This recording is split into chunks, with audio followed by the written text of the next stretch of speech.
come here to chew bubble gum and kick ass. And I'm all out of bubble.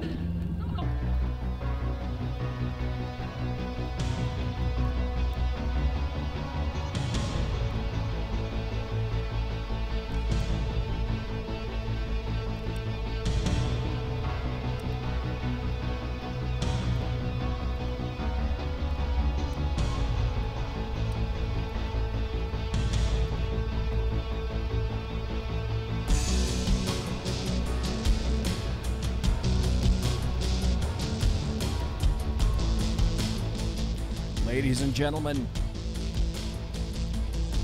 boys and girls, children of all ages, welcome to the Bloviating Zeppelin's Berserk Bobcat Saloon radio show, live and direct right here on the SHR Media Network. And already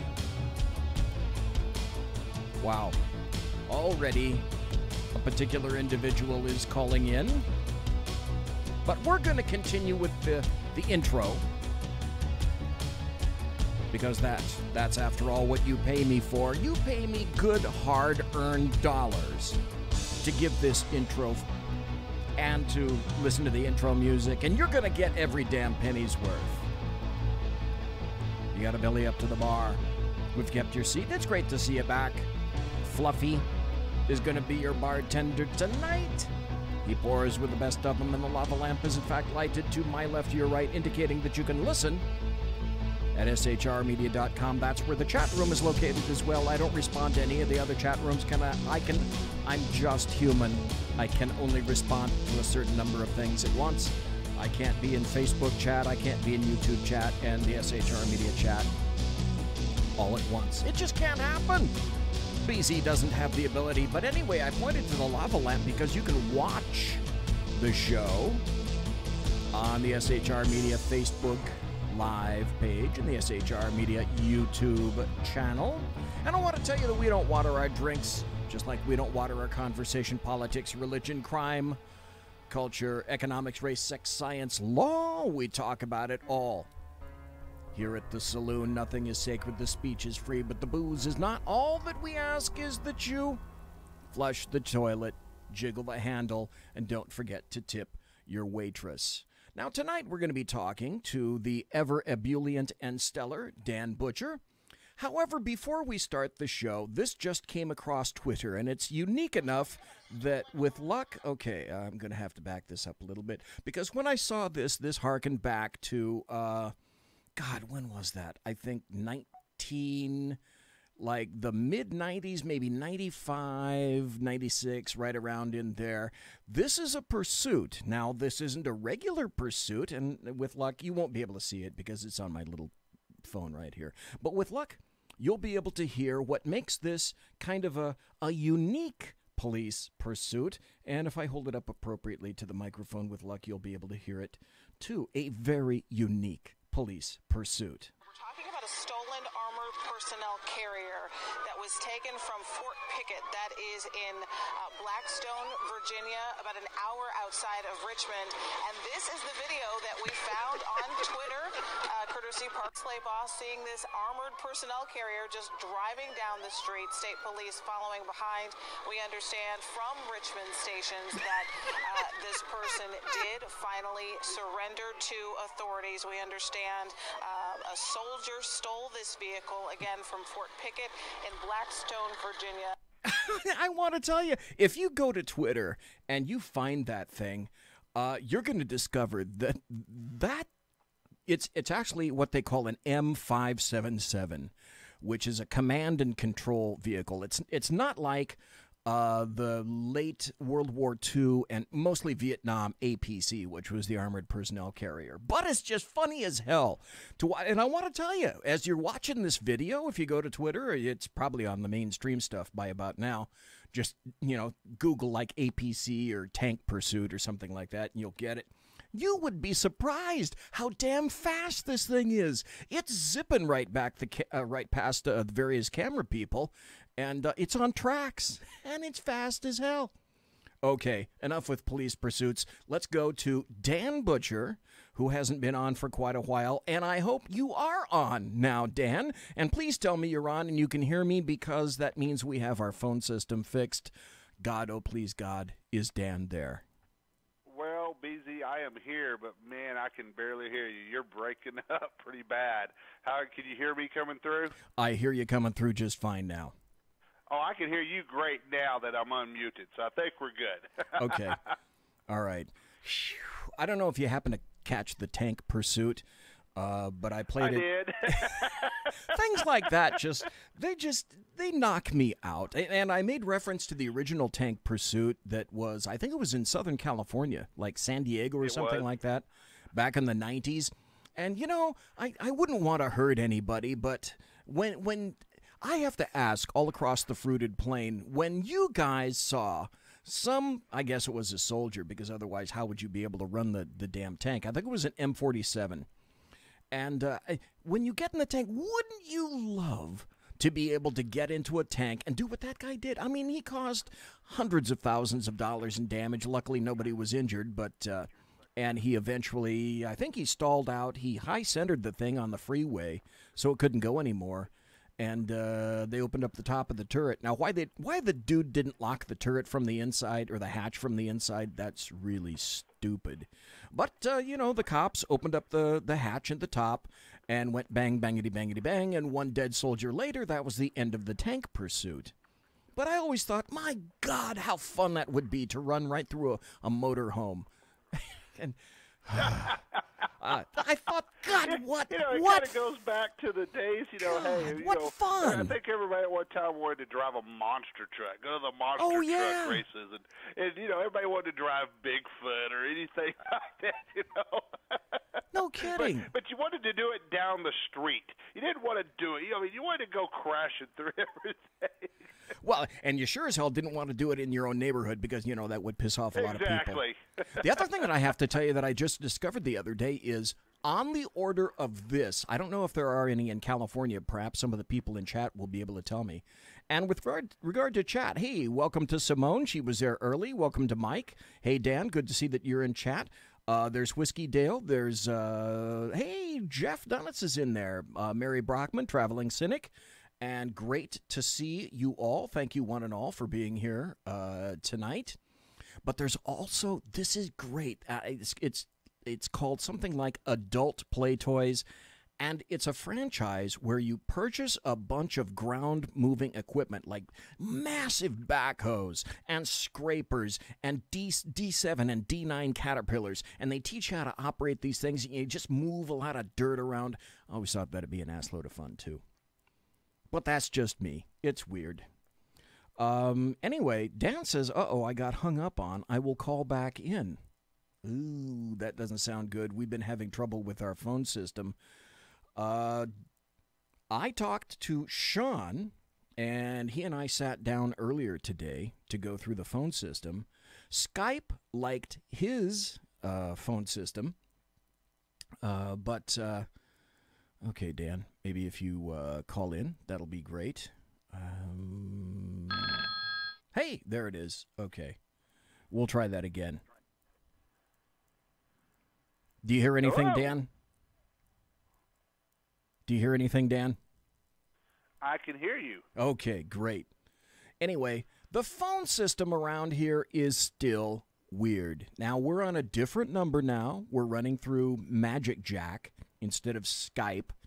Magic Jack, that's something that you'd get from, like, K-Tel. Anybody remember K-Tel promos? Oh, my God. Or the Ginsu knives. Listen, you could get 2 Ginsu knives and a Magic Jack for $19.95, and you too could be a radio personality and call in anywhere around the United States of America. Whew. Okay, weird. Anyway, we have a lot of people in chat, so thanks, everybody, for being in chat tonight. Before I start, I'm going to play it tonight, and I'll probably end up playing it on Thursday, and I'm pretty sure that you're going to be able to hear this, Dan. And I want everybody in chat, everybody listening live, and Dan himself, of course, and all the people listening in podcast, this is a Jeff Foxworthy bit. and it's called Women Have Questions. And I want to ask you, at the conclusion of this, is this accurate? Is there any accuracy in this at all? I suggest there is. Listen. Fact of life, women always have more questions than men have answers to. Great example of this. 6, 7 months ago, I get a text one day. The text says, please pray for Tom. He was in a bad wreck. I walk into the kitchen where my wife is. I said, hey, I just got a text that said, please pray for Tom. He was in a bad wreck. She said, was he driving? I said, I don't know. I just got a text that said, please pray for Tom. He was in a bad wreck. Were Carol and the kids in the car with him? I don't know. I just got a text that said, please pray for Tom. He was in a bad wreck. Were the people in the other car hurt? I don't know. I just got a text that said, please pray for Tom. He was in a bad wreck. What hospital did they take him to? I don't know. I just got a text that said, please pray for Tom. He was in a bad wreck. She said, well, you don't know anything. What do you know? I know you need to pray for Tom. I just got a text that said he was in a bad wreck. I first heard that, and I went crazy because, to me, that was so incredibly accurate. So I have to ask the people in chat now, did I offend everyone, or is that accurate? I, personally, happen to find that accurate. Dan, how about you? Any thoughts on Jeff Foxworthy? My wife is sitting next to me. I'm going to plead the fifth on that one.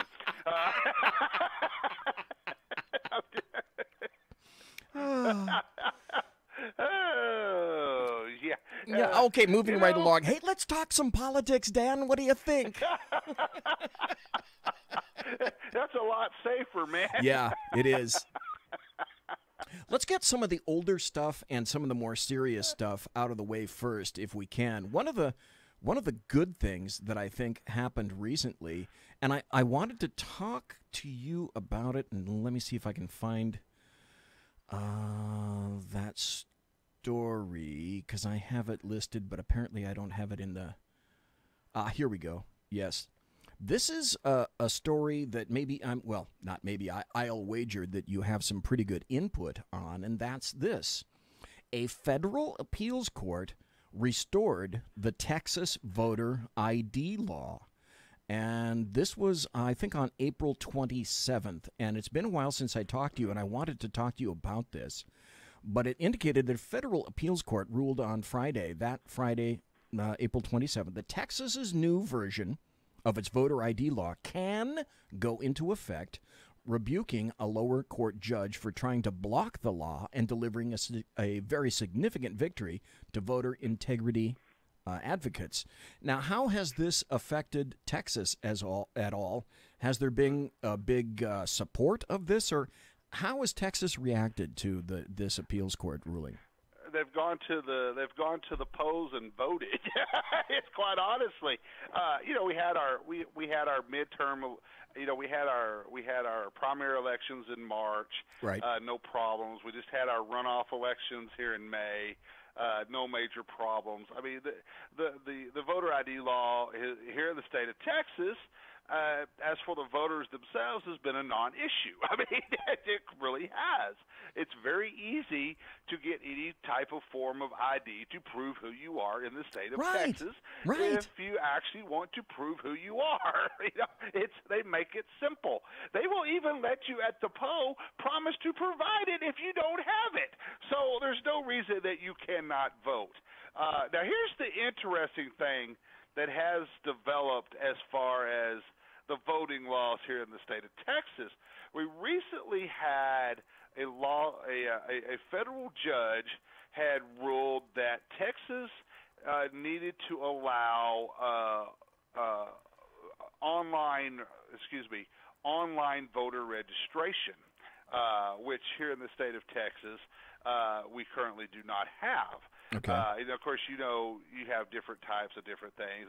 They were also trying to possibly force us to allow voting online and stuff like that. And of course, that went to an appeals court, and the judge said, "Nah, Texas doesn't have to do that." Good. So far, everything that has been thrown, just a lot, basically the same thing with, we've also had a lot of issues with our redistricting maps. from a few years ago. They're continuing to fight over those, even though we're fixing to have to redraw them in 2020. But every single time we go to court, and it ends up in an appellate court, particularly when it goes, if it goes to the state.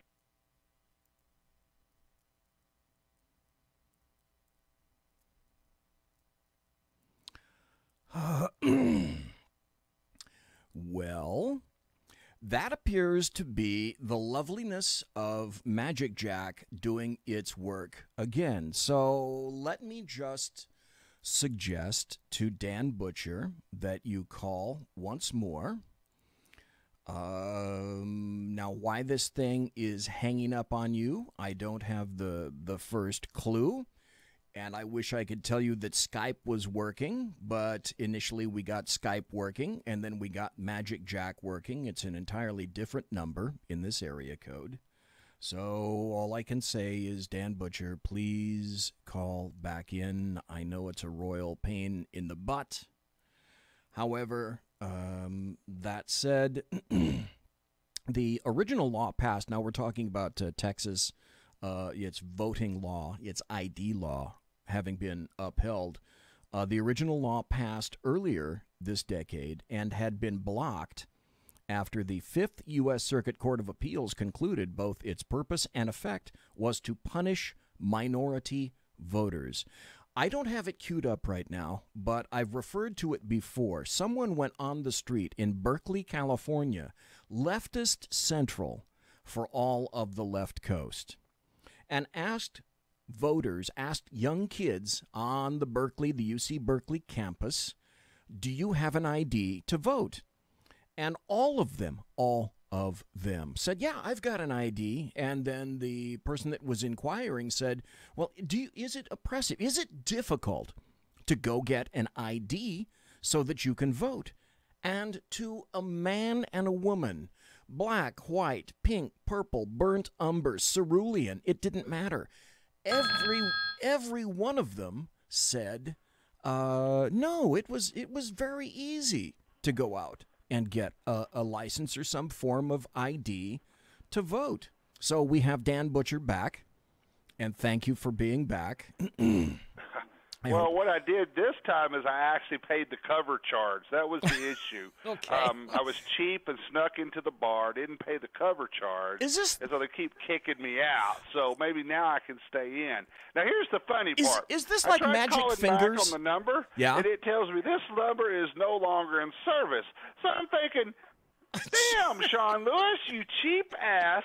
You didn't pay the phone bill again. But evidently that's not the case. Is this like anyway, Magic Fingers? We're going to try this again. This is what happens, man. God, this is like Magic Fingers in the hotel bed. You put in your quarter, and you know the Magic Fingers on the bed vibrate until you run out of quarters, and then the Magic Fingers go away. So, oh my God, I'm going to cross my fingers and hope everything goes well once again.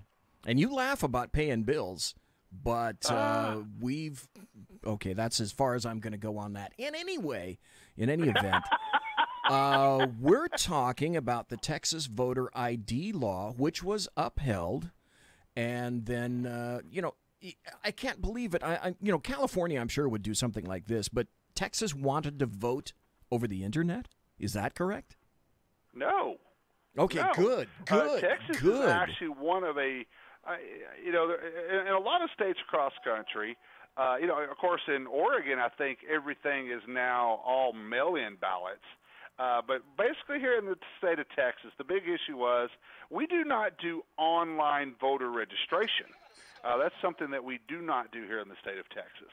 And this particular judge was wanting to force the state of Texas to do online voter registration. And they even went further than that. They were also looking at trying to force the state of Texas to do absentee ballots via online instead of them being mailed in.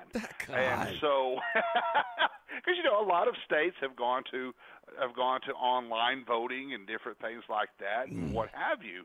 But here in the state of Texas, that is not the case, and so the appellate courts have upheld that right now, that all of Texas is basically, the bottom line is right now, all of the voter laws in the state of Texas are perfectly legal. They're being upheld as constitutional by the appellate court. Good. The voter, all of our voter maps and everything, all of our districts, all of that has been upheld, and so it's here in the state of Texas.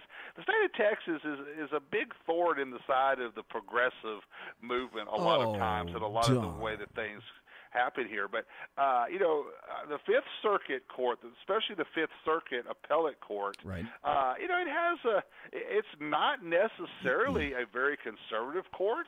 It's a moderate court, but it's a common sense court. There's a lot of common sense used there. It's not the versus the fiasco with the Ninth Circuit that you are used to dealing with in your neck of the woods.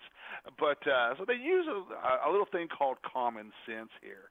And so once again, as far as and everything has gone smoothly as far as the voter ID laws and different things like that. Have we had some reports of instances of fraud and stuff like that? You bet we have, but they've been caught. You've had a lot of people caught and prosecuted trying to vote 2 and 3 times and stuff like that. So that's been a good thing. Not a lot of it, not widespread voter fraud and stuff like that, but in the instances where they have been caught, they have been prosecuted and what have you. So actually, the voter ID laws, the voter laws of the state of Texas are working the way they were designed to do. Yay! And despite the efforts of everybody trying to destroy them and make them not work the way they're supposed to do. Would you be surprised, Dan Butcher, I hope you're sitting down, would you be surprised if I were to say something similar to the California motor voter law, which has gone into effect? Basically, it's this. If you walk into your friendly neighborhood DMV, the purpose of that is to, as you walk in, to conduct whatever DMV business you wish to conduct on that particular day, from that appointment, etc. At the same time, DMV will sign you up and register you to vote in the state of California. Now, doesn't that sound like a wonderful idea? It's a convenient idea. There's no problem with that, except that there's a problem with that. What the DMV grudgingly has admitted is that somehow, air quotes, somehow 10,000 people now seem to be dual registered. And that's just a guess, and they can't say exactly how many, but by God, Dan and everyone listening, the state of California, they're on it. They are on it like the DMV itself is full of truthful, honest, hardworking, and efficient individuals who are working for an honest, diligent, and hardworking and efficient, mostly efficient system, the DMV in the state of California. So I feel very assured that that's just a one-time thing, and there was no purposefulness behind that whatsoever at all, because fundamentally it's just a damn good idea. Because stuff like that never leads to fraud. At all. No, come on. Right. What I'd like to do is transition over to a serious aspect now. And I wanted to talk to you earlier, but things got in the way. You were covering a lot of stuff. Last Tuesday, I think, you were covering some voting in Texas, if I'm not mistaken. Or have we lost you again? This might be just a challenging show. This might be, this is a way to kill radio.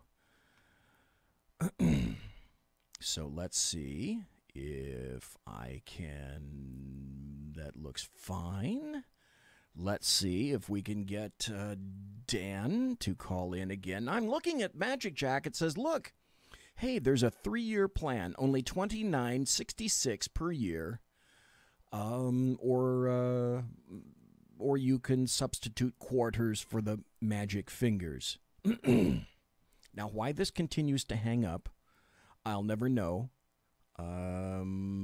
I guess I could ask Dan to see if he could call in on Skype, but I'm not going to try that because things are not going all so well. Let's go over to chat and see if Dan happens to be in chat.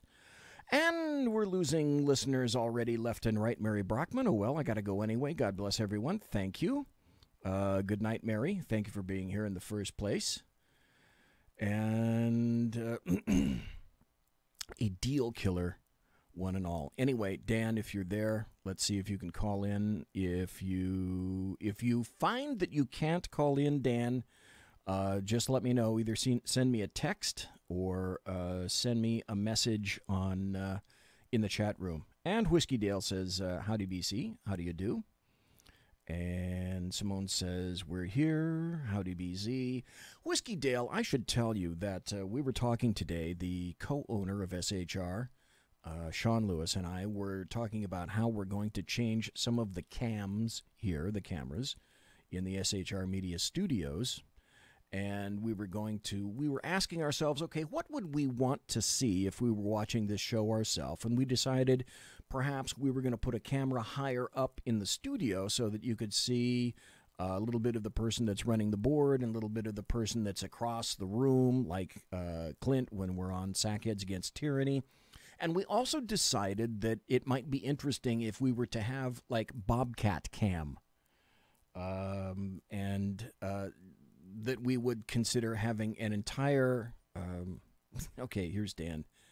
Dan just sent me this. I'm going to wait until after the break to call back in. Going to use my cell just in case the problem is on my end. Okay, all right. Well, that's good. We got 3 more minutes before the bottom of the hour break. And what I was going to ask Dan about is the Texas shooting that occurred back, I think, on May 19th. And there have been some updates on the Texas shooting. And Dan, being a journalist, would have some updates to that as well. One of the things I noticed that was covered by CNN, of all things, with regard to the Texas shooting, and it's kind of in the backyard of Dan, and being a journalist, he covers a lot of this stuff. There was a headline at CNN that said, alleged shooter at Texas high school spared people he liked, court document says. And then when Dan comes back, if we can get Dan back on the air, what I'd further like to discuss is this. Journalism is in a massive flux these days, and I think I'm being rather kind. And Dan is, in fact, a journalist. He is what I call a media magnate, M-A-G-N-A-T-E, not M-A-G-N-E-T, because he owns his own media company out of Amarillo, Texas, and he has access to all the news. He updates a blog. Let's see if we can do that. Dan, do we have you back? Let's try this. Let's see how long we can stay on this time before the break. Good God. Anyway, what I was telling everybody is when we come back, I'd like to talk about the Texas shooter because there's more information about the Texas shooter. And being a journalist and having covered that, I'd like to discuss that situation with you. And after we do that, what I'd like to do is discuss, I came across a whole bunch of articles about sort of the state of journalism these days.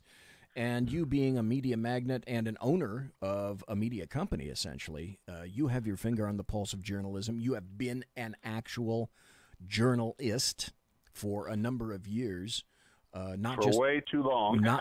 not just an owner, but a publisher of content. So it's you own your media, you edit your media, you publish your media, and you write your media. So you cover, you cover the waterfront. You cover everything. And when we come back after the break, what I'd like to do is start out with the Texas school shooting.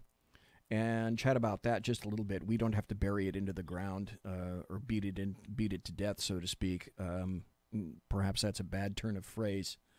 But I then want to transition over to the state of what's happening in journalism these days, because unfortunately it would seem to me that altogether way too many of the American media maggots, which is my term for mainstream media or the leftists in journalism, they have their heads buried in the sand, just like leftists and Democrats all across the fruited plain. Folks, we're going to take a break. We've been talking to Dan Butcher, and he's going to come right back after this break. Please don't go away.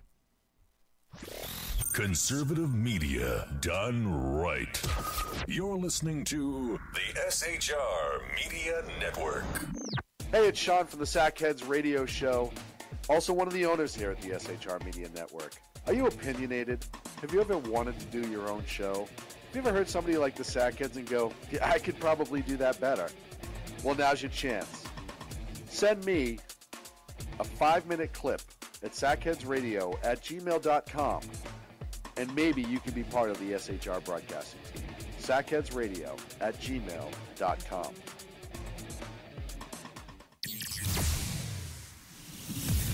Broadcasting behind enemy lines in occupied California, a mere 2 miles from the state capital, the bloviating Zeppelin's Berserk Bobcat Saloon radio show can be heard every Tuesday and Thursday night at 8 p.m. Pacific and 11 p.m. Eastern, only on the SHR Media Network. Go to shrmedia.com to listen. You can also watch on the SHR Media Facebook page and the SHR Media YouTube channel. No goldfish were abused in the making of this ad.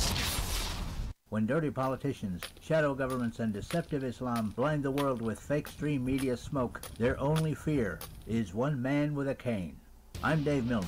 Join me through shrmedia.com, highplainstalkradio.com, and the Western Free Radio Network at Spreaker, YouTube, and iTunes for a different perspective weekly on the Unpleasant Blind Guy. And catch me on Jeff Mitchell's EDL Radio on blogtalkradio.com. There's no surrender ever, because truth is not always pleasant. Hey guys, it's Sackhead Clint. I'm excited to tell you about a brand new show here on the SHR Media Network. I'm teaming up with the one and only all-powerful, the bloviating Zeppelin, sitting here to my left, bringing to you a fresh new show here on the network. It's Against Tyranny, and we'll be picking up where the Sackheads left off. Excited to be with you, sir. Sackheads against tyranny. We're going to chat. We're going to chat Wednesday nights. S-H-A-T. Sackheads Against Tyranny. Wednesday nights, 11 p.m. Oh, it's the same time, right? 11 p.m. Eastern, 8 p.m. Pacific. Same SAC time, same SAC channel. Yep. shrmedia.com. See what I did there? It's your business diva here, Melanie Collette. I am inviting you to a front row seat as I discuss some of the most intriguing details of wealth and finance with today's movers and shakers in the world of business. Listen in and discover financial truths on a global, domestic, and household scale. Uncover topics that will impact your wallet today and in the future. Money Talk with Melanie airs Monday through Friday, 5 p.m. East, 2 p.m. West, right here on SHR Media and High Plains Pundit Talk Radio. You can't afford to miss it. Human by race, Christian by faith, American by nationality, and conservative by choice. Reverend Ralph J. Chittum Sr. is the right guy on SHR Media from 8:05 to 9 p.m. Monday through Friday. And if on the rare occasion I am ever wrong, I will still always be right. The right guy on SHR Media. Hey, this is Michael Wright. And I'm Shannon Wright. Join us for The Right Way with Shannon and Mike, Monday through Thursday from 7 to 9 a.m. right here on SHR Media. Why are they joining us? For fun things like sports, politics. Oh, maybe some news and entertainment? And all kinds of other things. Money and recipes and events, all kinds of stuff. Yeah, so join us Monday through Thursday, 7 to 9 a.m. here on shrmedia.com. Hey, BZ. So the plan's working. You got rid of Sacco. Sean is now stepping away. I never even saw him. And I know, and insidious. Insidious. You know, we talked about this for, for the last 3 years, and finally coming to fruition. You know I'm still in the room, right? It's almost like he's here still. Did you hear that? Yeah, it's kind of. It's amazing. It's kind of at you. It's kind of eerie. Kind of a poltergeist. Like a poltergeisty thing. Yeah, sackheads against tyranny. You're listening to the SHR Media Network. And you are listening to the SHR Media Network, where I am broadcasting behind enemy lines right here live and direct in the SHR, the palatial and sumptuous SHR Media Studios, 2 miles from the veritable belly of the beast, the locus of evil. Oh God, it kicked him off again. The veritable locus of evil. And apparently Dan hung up and had to call back once more. So, I guess the question would be, Dan, do we actually have you back at this point? Yes, you do. I have looked. It's actually cutting me off exactly every 5 minutes. Is that okay? Is that seriously? Is that what it's doing? Is it averaging about 5 minutes? Literally, I called back in. And that little break segment that you have is right at 5 minutes, long, and right before it, right as we get at the tail end of it, it cuts me off. So it's right about every 5 minutes, it's cutting off. Oh God. Okay, now, if you're watching, I'm on the phone and I'm sending a text to Sean, and I'm saying. It's cutting him off every 5 minutes. And I sent a text to Sean that says, "This is killing me. Magic Jack has dropped Dan 3 times already. My fingers are crossed because we have no backup." And Sean said, I bet that's Dan. His phone sucks, honestly. Well, now you're calling in on your cell. And now it hangs up about every 5 minutes. So let's see. Because I anticipated that Mr. Lewis would say something like that, and that's why I changed phones to prove him wrong. Yeah, true. Okay, well, this will be interesting. Okay, so at about 35 after the hour, we started back up, so I'm going to wait until 40 just to check, honestly, to see if this thing hangs up and whether you have to call in every 5 damn minutes. And I just have to ask, is it because I'm not feeding quarters into this fucker on my end? That's all I want to know. When I come to the studio, am I gonna have to bring a big ass bag of quarters and feed them into this cockbite to get the phone to work? That's all I want to know. If so, every 5 minutes, by God, we're going to get through this show tonight. I don't care. Good God. Okay, we can laugh about it. We can laugh about it now. All right, we're gonna have to get serious just for a second, because I was telling everybody at that point that I found a CNN article that indicated that shooter at the Texas high school spared people that he liked, and that was an element of the story that I was not aware of. And apparently he had a shotgun and a revolver, and those are 2 things that are readily available. So first, let's start out with this. Is there any law in the United States or Texas or Illinois or California or New York which would have stopped this crime from occurring? No. Next question. Yeah.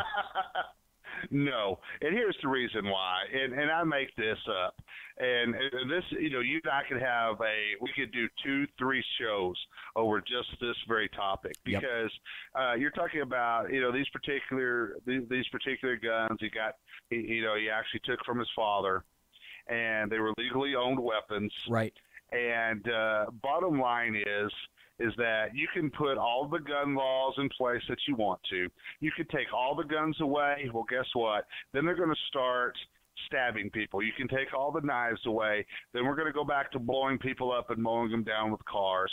So let's try to eliminate all the bomb-making components. Let's eliminate driving vehicles. They'll start mowing down people on bicycles. Well, let's eliminate bicycles.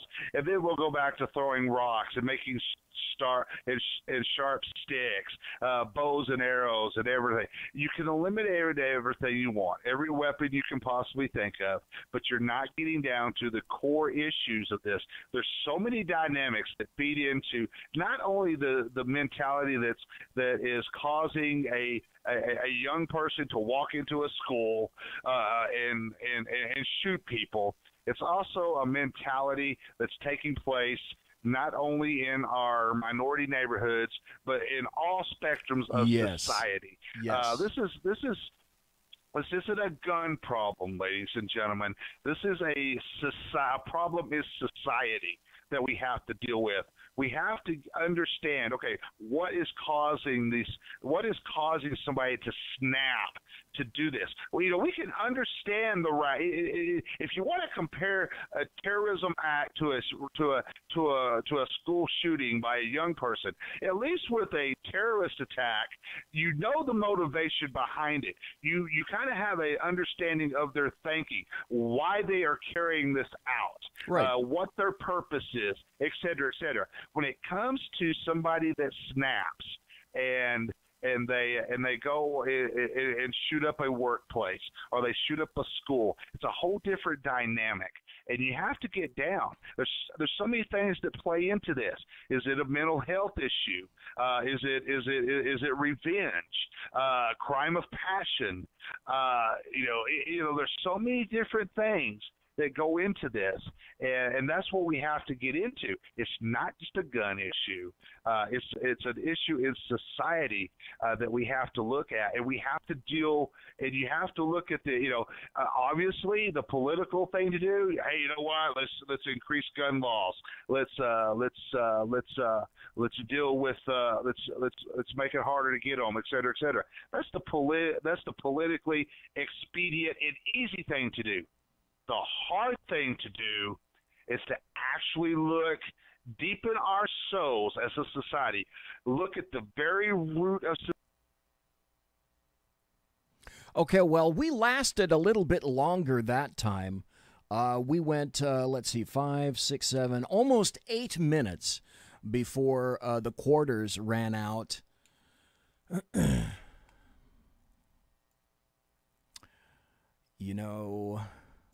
It's times like these that challenge a radio show and challenge everyone else. And, okay. Hi, Dan. Welcome back. And as I continue,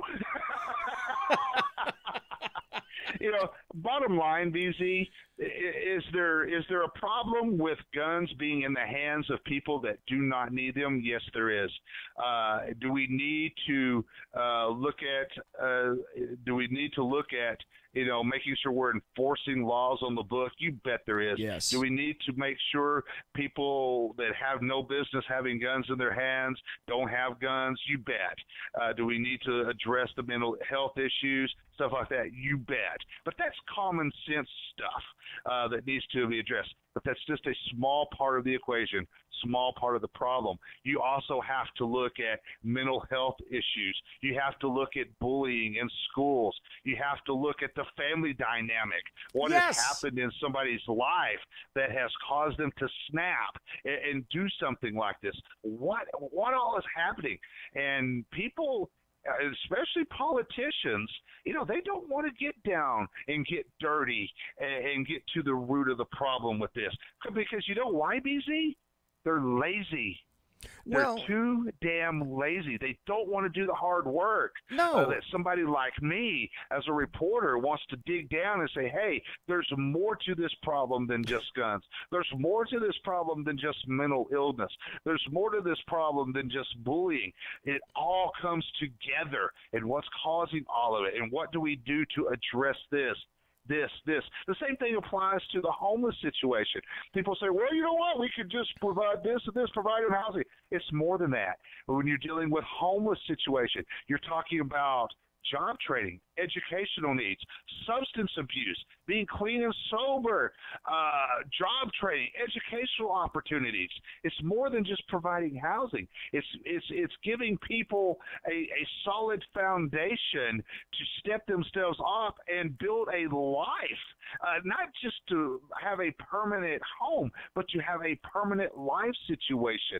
And people don't want to do the hard work. They don't want to talk about the hard facts, have the hard discussions, get down to the nitty-gritty. Because, you know what? It's, as much as I like to say it, it's not the politically correct thing to do, BZ. No, it's not. Actually solve the problem. We want to score bonus points so that we can stay in office. We want to score bonus points so we can keep those federal dollars coming, those state dollars coming to certain programs that don't work, are complete failures, and they draw money away from programs that could actually work. We don't want to talk about judicial reform. We don't want to talk about sentencing reform. We don't want to talk about educational reform. We don't want to talk about failing schools. We don't want to talk about failing neighborhoods. We don't want to talk about this. We don't want to talk about that. But what we do want to talk about is, because it makes the headlines, you and I get into this talking about the state of media, is that it does it, the hard work, the hardcore, the nitty-gritty, dirty stuff that has to be done to start addressing these problems, let alone solve them and work through them, doesn't grab the headlines. It doesn't look good. It doesn't look good. It doesn't make you, quite honestly, it doesn't make you feel good. And so we got to get down to BZ where we light a fire under some people's asses, whether it's our community leaders, whether it's media folks, elected officials. We got to get down and get to work. Roll up the sleeves, get our hands dirty, and start talking about everything. And because if we don't, as society as a whole, it will continue to rot away. At the foundation of everything this country was founded on, BZ. Absolutely true.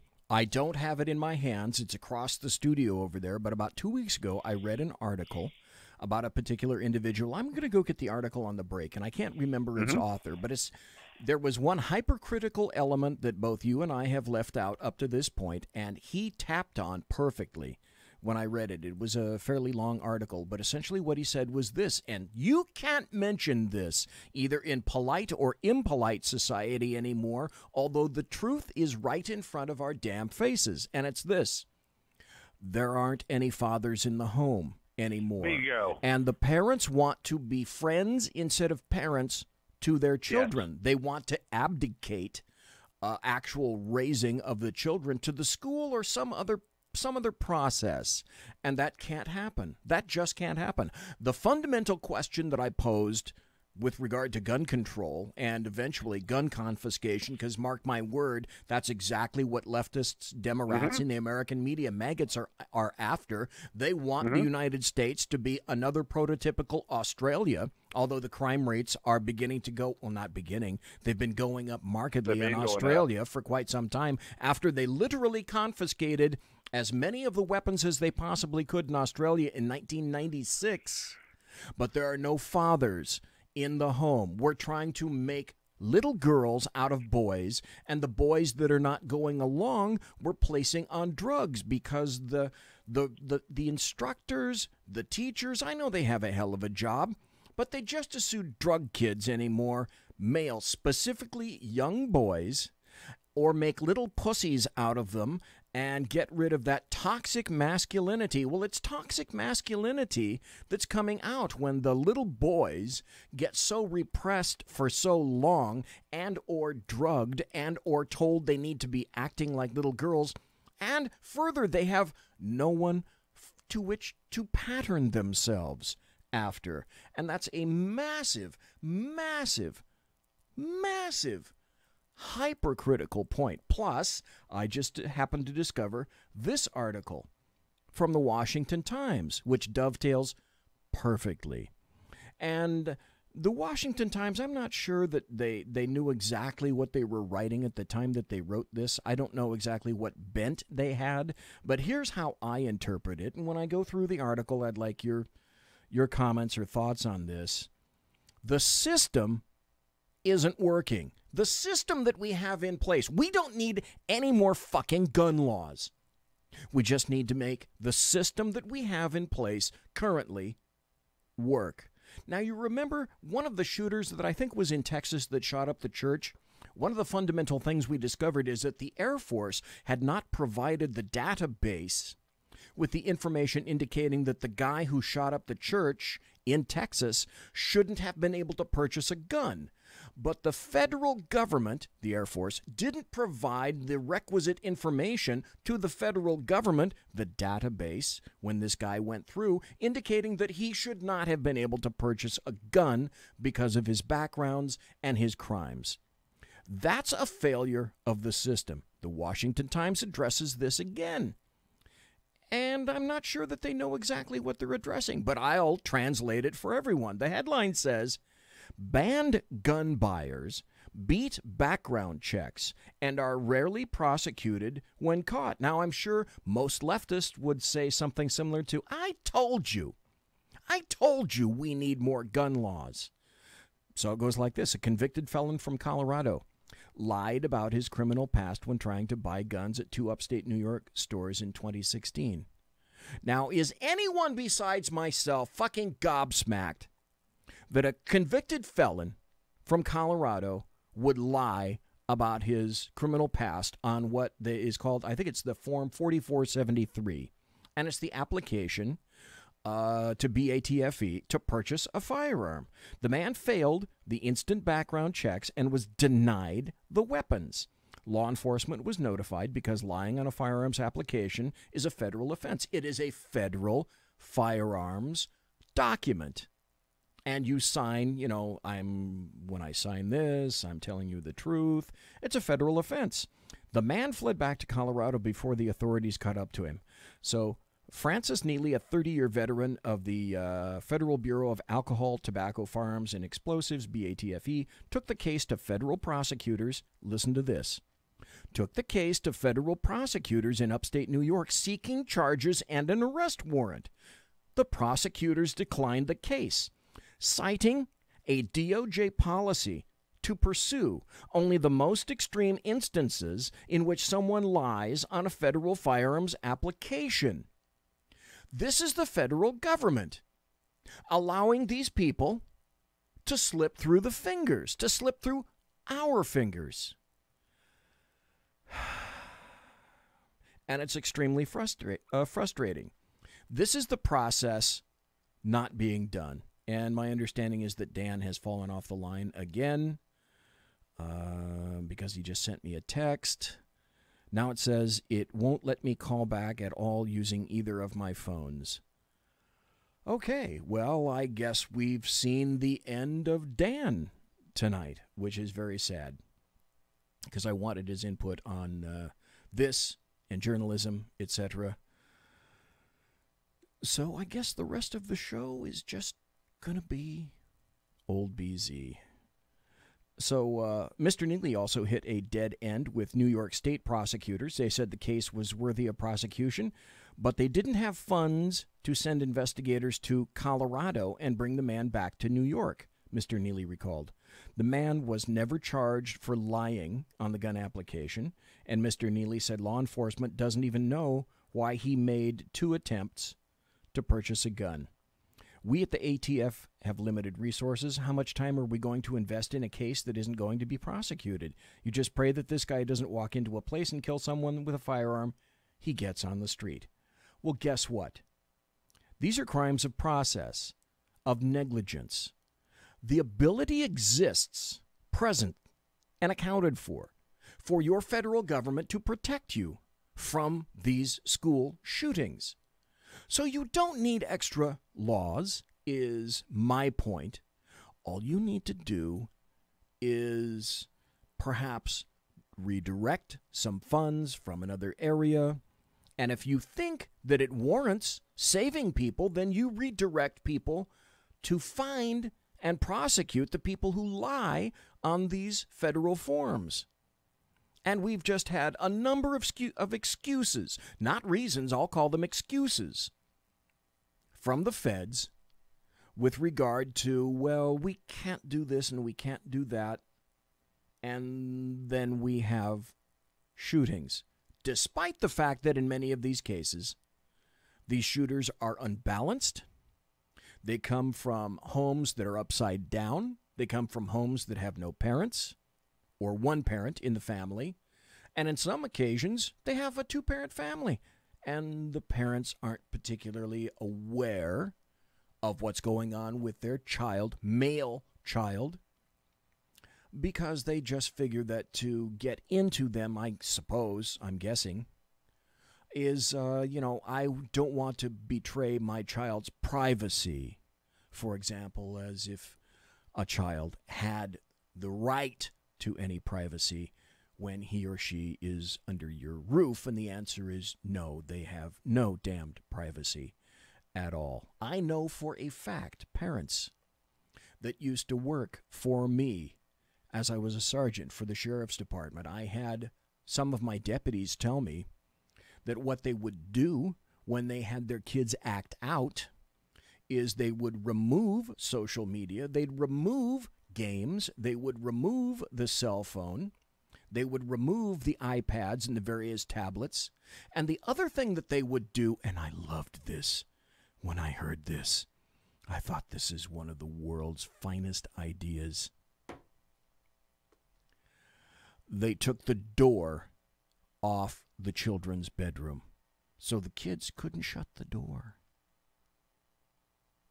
And there was, in fact, no privacy. And the parents could walk in at any time. And that's how you find out what your kids happen to be doing.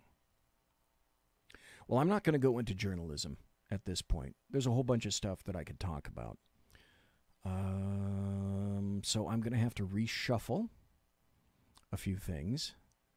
And I'm going to go back to... I should have planned for this, knowing what happened last week and what's occurring now. I should have foreseen this happening because that's just the way of the world. Luckily, once I set everything up, I have some things that I can do.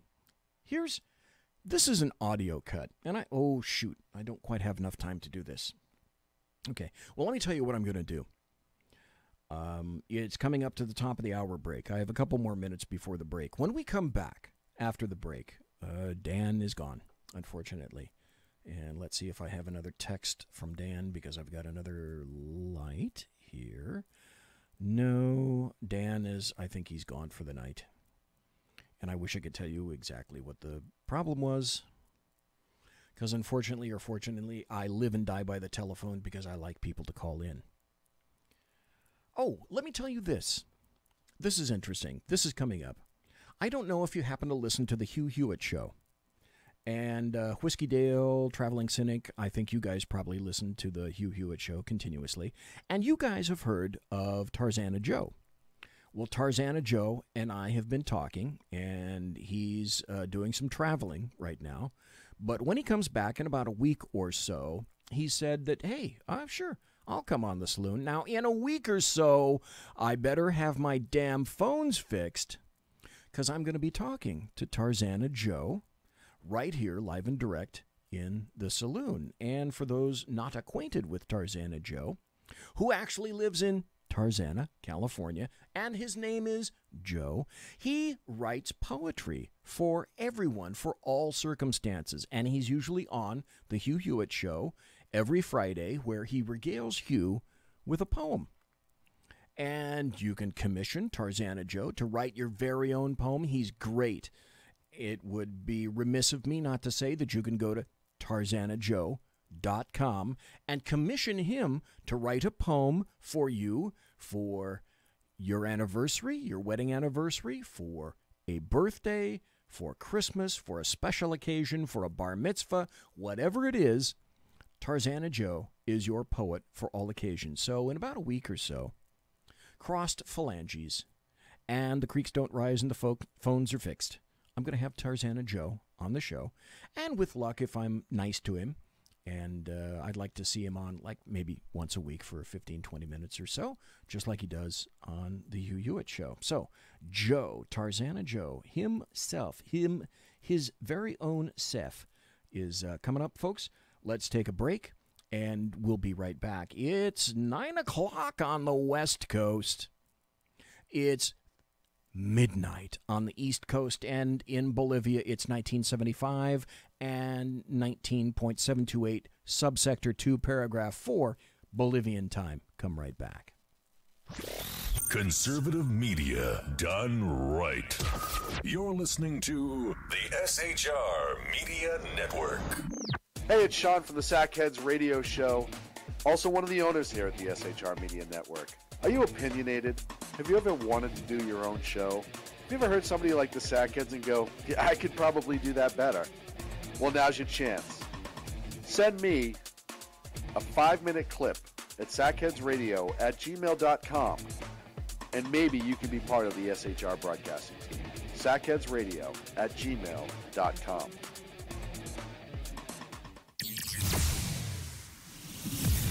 Broadcasting behind enemy lines in occupied California, a mere 2 miles from the state capitol, the bloviating Zeppelin's Berserk Bobcat Saloon radio show can be heard every Tuesday and Thursday night at 8 p.m. Pacific and 11 p.m. Eastern, only on the SHR Media Network. Go to shrmedia.com to listen. You can also watch on the SHR Media Facebook page and the SHR Media YouTube channel. No goldfish were abused in the making of this ad.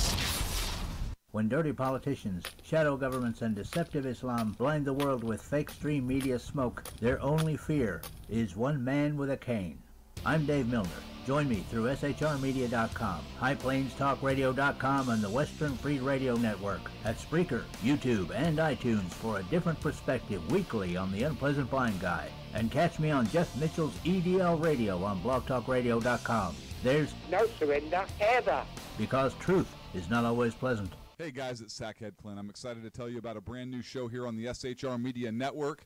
I'm teaming up with the one and only all-powerful, the bloviating Zeppelin, sitting here to my left, bringing to you a fresh new show here on the network. It's Against Tyranny. And we'll be picking up where the Sackheads left off. Excited to be with you, sir. Sackheads against tyranny. We're going to chat. We're going to chat Wednesday nights. S-H-A-T. Sackheads Against Tyranny. Wednesday night, 11 p.m. Oh, it's the same time, right? 11 p.m. Eastern, 8 p.m. Pacific. Same SAC time, same SAC channel. Yeah. shrmedia.com. See what I did there? It's your business diva here, Melanie Collette. I am inviting you to a front row seat as I discuss some of the most intriguing details of wealth and finance with today's movers and shakers in the world of business. Listen in and discover financial truths on a global, domestic, and household scale. Uncover topics that will impact your wallet today and in the future. Money Talk with Melanie airs Monday through Friday, 5 p.m. East, 2 p.m. West, right here on SHR Media and High Plains Pundit Talk Radio. You can't afford to miss it. Human by race, Christian by faith, American by nationality, and conservative by choice. Reverend Ralph J. Chittum Sr. is the right guy on SHR Media from 8:05 to 9 p.m., Monday through Friday. And if on the rare occasion I am ever wrong, I will still always be right. The right guy on SHR Media. Hey, this is Michael Wright. And I'm Shannon Wright. Join us for The Right Way with Shannon and Mike, Monday through Thursday from 7 to 9 a.m. right here on SHR Media. Why are they joining us? For fun things like sports, politics. Oh, maybe some news and entertainment? And all kinds of other things. Money and recipes and events, all kinds of stuff. Yeah, so join us Monday through Thursday, 7 to 9 a.m. here on shrmedia.com. Hey, BZ. So the plan's working. You got rid of Sacco. Sean is now stepping away. I never even saw him.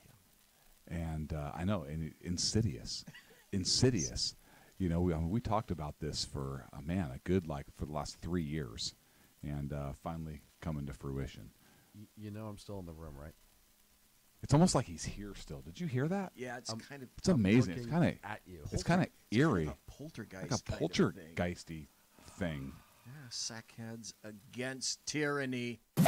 You're listening to the SHR Media Network.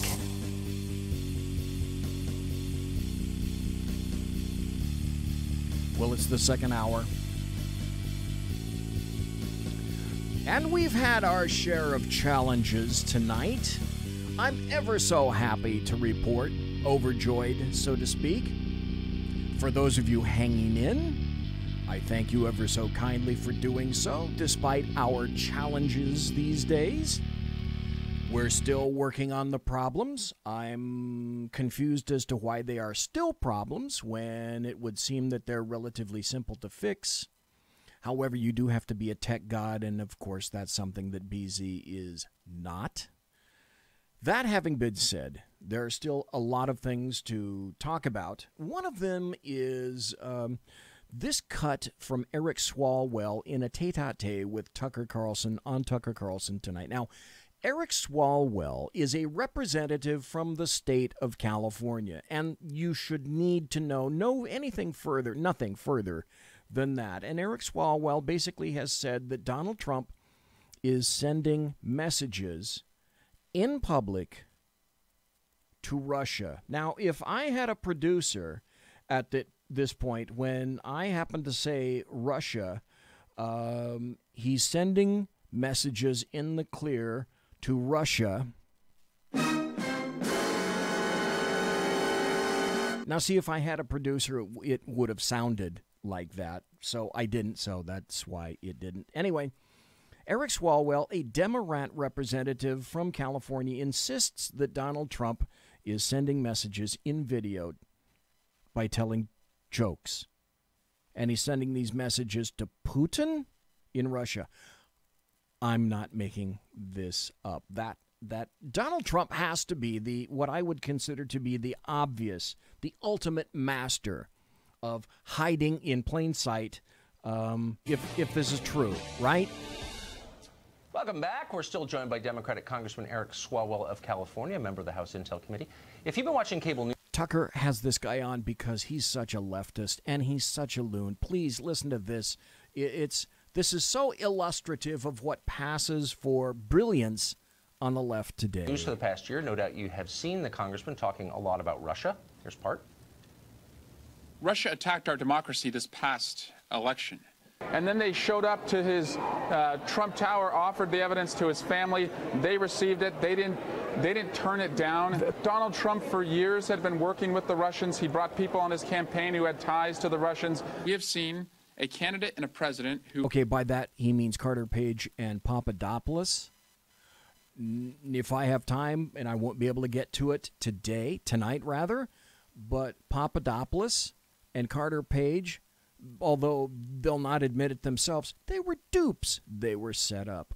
But that's to whom Eric Swalwell is referring. Who has spoken in very flattering ways about Vladimir Putin. All of the arrows continue to point. Right, which is why he sent cruise missiles into Syria twice and killed Russians. Point to a personal, political, and financial relationship that Donald Trump had with the Russians. The congressman has come on tonight. We've given him a lot of time to present to us evidence, actual evidence. Now listen carefully. This is Tucker Carlson, who has made the offer prior, and he said, I will give you a half hour of time on my show, Eric Swalwell, if you can give me direct and conclusive evidence with regard to Russian collusion and Trump being involved with the Russians in hacking the election, in creating the favorable results of Donald John Trump, the guy with the dead orange cat on his head, being elected president of the United States. Now, that was the challenge. Eric Swalwell accepted, and this is what passes for a cogent argument. Please listen. Of collusion. Congressman, thanks a lot for coming back. Yeah, of course, Tom. So Trump said in the campaign, I want to bring us closer to Russia. A lot of people agree. I certainly agreed with that. A lot of people on his campaign. Why? Why did you agree with that? Because as a geopolitical matter, I think the enemy is China, and I think we have... Can we have more than one enemy? Sure, absolutely. But I just think I don't agree with their posture, aggressive. I don't agree with the Trump administration's posture toward Russia right now, actually. It's too bellicose. Whatever, but that's a legitimate point. That's all I'm saying. It doesn't make you a traitor. But is there actual evidence? Sitting down. Okay, this is on. Here's a very important point. Wanting to sit down and discuss anything now with a potential enemy, China or Russia, or apparently even North Korea. Now, wanting to sit down and discuss issues is now anathema to Democrats, when prior, under Obama, all the Democrats wanted everyone else to sit down at a nice even table and talk in calm, soothing tones over a nice cup of steaming tea and nice, quiet, placating tones. And now that's not what passes for leftist philosophy now. It has to be absolutely bellicose. Where's the, I've followed this pretty carefully, where's the actual evidence of collusion between the Trump campaign and Putin? So, 2014, 15, 16, Russians hack into our DNC. They weaponize social media. Okay, stop. He's lying by omission. What he forgot to tell you is that the Russians also tried to hack into the RNC servers as well. They did it to both sides. John Podesta made the system on the DNC side vulnerable when he tapped on some clickbait and allowed them to get into the DNC servers easier because he was stupid and the DNC servers were not as well protected as the RNC servers apparently. The Russians tried to get into both. That's their jobs, and everyone does it. North Korea, China, Russia. 2015, they make what I think is the first approach that we know. So Felix Sater, Russian-American, former business partner with Donald Trump, approaches Donald Trump's lawyer, Michael Cohen, and says, let's get Donald Trump to build a Trump Tower in Moscow. Right. We can engineer this, get Trump and Putin together, and make our boy president. So that's the first known approach. So the hacking... Really? Where's the evidence and by whom? Has anybody here seen an article about that? Or has anybody seen anything about that in the New York Times? Because if it were, the New York Times would be, and the Washington Post and the LA Times would all be trumpeting that from now until doomsday. You would be hearing that every week. Every week. It would never be stopping because that's what leftists do these days. Things going on, and you start to see these different... Where's the evidence, Eric? ...approaches, and there's two different types of approaches. There's the approaches to get Trump and Putin together, which is unusual because he's a candidate, and then there's the approaches to preview the hacked emails that the Russians have against Hillary Clinton. So you see that offer made to George Papadopoulos while he's over in London by a Russian. Omission again. Omission, lies of omission. I have the story. I can't think of the guy's name, but he's a British guy who solicited Papadopoulos and who solicited Carter Page and planted the thought in these guys' heads. So it's a trap. It's a setup. It's a trap. It's a setup. It's a trap. It's a setup. Lied about that. He pled guilty to lying, admitted that it occurred. You see the approach with the June 9th. That's a crime of process. Not one alleged crime, that Mueller has indicted or prosecuted or acquired a guilty plea on has anything to do directly with Russia, Trump, and hacking the election. Not one. Everything that Mueller has accomplished is nothing but, as I continue to say until I see evidence otherwise, nothing but a crime of process. A crime of process. And the FBI agents, by the way, who interviewed Flynn, came back away from the interview thinking he didn't lie, yet they prosecuted him anyway. Because there is a political agenda. Family. Russian developers close to Putin, trying to get Trump and Putin together. They offer, dirt on Hillary Clinton. That June 9th meeting, they move heaven and earth, Donald Trump Jr. and Paul Manafort and Kushner, to take the meeting, right? Donald Trump, days before the meeting occurred, once his son knows the meeting's happening, tells the world new information's coming out about Hillary Clinton. Days after the meeting, Julian Assange tells the world that Hillary Clinton emails are coming out. Then you start to see the hacked emails released. What does candidate Trump do? He doesn't disavow them. No one in the family says we had taken these meetings. Instead, he invites the Russians on a public stage to hack more. So I think you're talking about his press conference. He did. Okay, Now, if you thought this was loony, oh, tune in. If you want to hear tinfoil crackling right now, tune in. I think we have that. This is July 27th, 2016, at the Doral National, which he owns in Doral, Florida. Here's the clip you're talking about.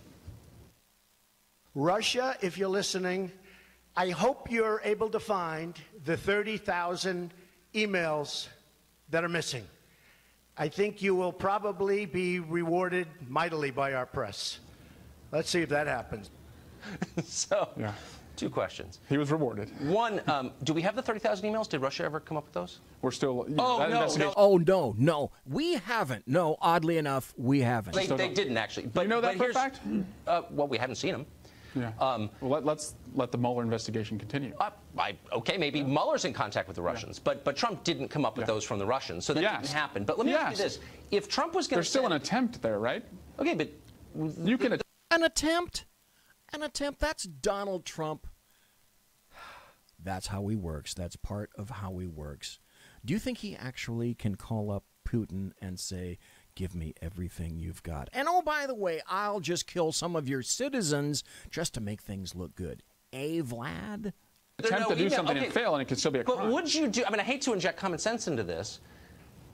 Would you do it in broad daylight? If you were trying to make secret contact with Russia, your handlers back in Moscow, wouldn't you dial them up in the shortwave in the basement? Would you really send a coded message in the middle of a joke at a press conference? I'm not saying he's the smartest guy in the world, Tucker. Never accused him of that. Listen, that's what Eric Swalwell thinks. Trump sent a coded message in the clear to Putin in the guise of a joke. I shit thee not. That's the part of the evidence. Gun right there. That's part of the evidence. An invitation made by the candidate. It's part of the evidence. At a press telling him it's okay. Conference. Okay, but he's not that was on television. Okay, so he's both a secret agent for Putin, but he's so dumb that he spills his secrets at a press conference. You want to hear collusion? You know, let's jump to this right now. I've got collusion, and I'm gonna have to crank this bad boy up so you can hear it. But you want to have evidence of collusion? Anybody remember this from Obama and Medvedev? I think I do. My last election, after my election, I have more flexibility. This is my last election, Obama says to Medvedev, the current, at that time, Russian president. I understand. I transmit this information to Vladimir and I understand. I will send this information to Vladimir. You want collusion? There it was. Captured on audio right there. Conference on TV. The latter. Okay. So he makes an invitation. He doesn't disavow what they're doing. But so what do? They don't start to do more. Give him the 30,000 emails. They start to do more. They start to hack more. And so you heard the people laughing at the end of what he said, right? He's broadcasting. He's committing, the offer in broad day. Listen to this. I'm going to back this up a little bit because when he says this, he is perfectly serious when he says this. Listen to what passes for clear thinking in Eric Swalwell's world. Laughing at the end of what he said, right?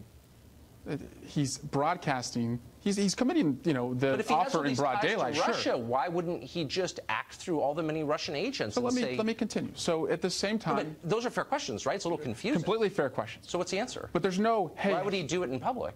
Why did he admit to Lester Holt obstruction of justice in public? There's no who could be so stupid they commit the crime in public exception. He did it. Has any secret agent ever broadcast a message at a press conference to his handlers, ever? Has any businessman ever been elected president? Sometimes you're the first person to do it. So Tucker, again, he made the invitation. It's a secret message. Shh, quiet. It's a secret message. Okay. Makes the invitation in public, right? Then you start to see during the summer of 2016, we have an email that is titled Kremlin Connection. An offer made to Paul Erickson of the campaign to connect Donald Trump and Vladimir Putin again. Okay. Kremlin connection, right? So again, more and more Did they connect? offers. Do we have evidence that he talked to Putin? I don't believe that they connected. But again, so where's the smoke? Where's the evidence? I mean, where's it? Just what Tucker Carlson said. Where's the evidence?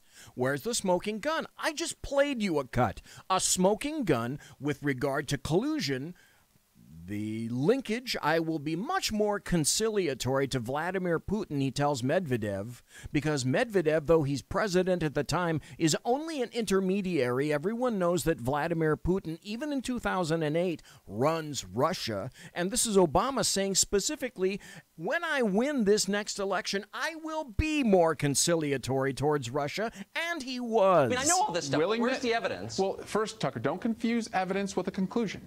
Evidence gives the FBI and the Department of Justice. Where's the smoking gun? Look, I've been going through this for a year. Look, I watch Rachel Maddow. I get it. I know there are a lot of Russians and Russian people in emails, but like, where's the actual proof that something happened after more than a year of this? Well, I'm not the prosecutor. I don't have subpoena power. Bob Mueller does. All I'm saying is... Basically what he's saying is Tucker Carlson threw down the gauntlet, said, bring me the evidence, and Eric Swalwell in retort is saying then, well, you know, tinfoil hat wearing, and no, I don't have any fucking evidence. High-level security clearance, and you're on the Intel committee, so presumably you'd have more than like a clip of him at a I'm only giving you the evidence that I've seen in an unclassified manner. So I'm telling you that all of that warrants looking at whether we could prove beyond a reasonable doubt conspiracy to defraud the United States. Those are the crimes. Aren't we working on that? I mean, we've been working on that for a long time. Well, not with the obstruction that we continue to see. The continued undermining, the trying to... So that's it? That's all you got? No. Okay, so what's the part I haven't heard? Tell me. I'm waiting. Because I want to... Look, if he's... It's right in front of your nose, Tucker. Tell me what... It's right in front of your nose, Tucker. It's right in front of you. Where? It's right in front of your nose. Is it another press conference he gave with more secret messages, or tell me? Again, Tucker... When we look back on this in 25 years, we're going to be amazed at how much of it was right in front of us. So, they're hacking. There's we're approaches. all speaking Chinese. Right, but what we're going to find, however, is that all the collusion, and that's what's been proven to date, is on behalf of Democrats, the leftists, and the American media, maggots, not anybody else. Good point. And we're like, people thought Russia was the threat. Isn't that weird? There's approaches. They never turn down any of the approaches. The candidate makes an invitation in broad daylight, as you said. They continue to try and arrange meetings through the summer. And then you start to have what I call, you know, if there's a quid pro quo, there has to be a quo, right? If there's a transaction that's taking place, you start to, of course, there's the candidate's positive, favorable statements about Putin, even if those are just, as you said, so we have a better relationship with Russia. How do you explain the national security advisor, the incoming national security advisor, Michael Flynn, who had been over to Russia just a year before, telling the Russians, don't worry about the Barack Obama imposed sanctions? How do you explain that? That's hard to I would explain it this way. How do you explain bringing the Russians into the Oval Office, giving them national security secrets? Here's what I would hope, that we would stop with the sanctions on Russia. I think they're counterproductive. But the Trump administration has done just the opposite. So we spent Javelin missiles to the Ukrainian rebels. Uh-oh, don't confuse little Eric with facts. We've opened up domestic oil production here, which hurts them, and gas production.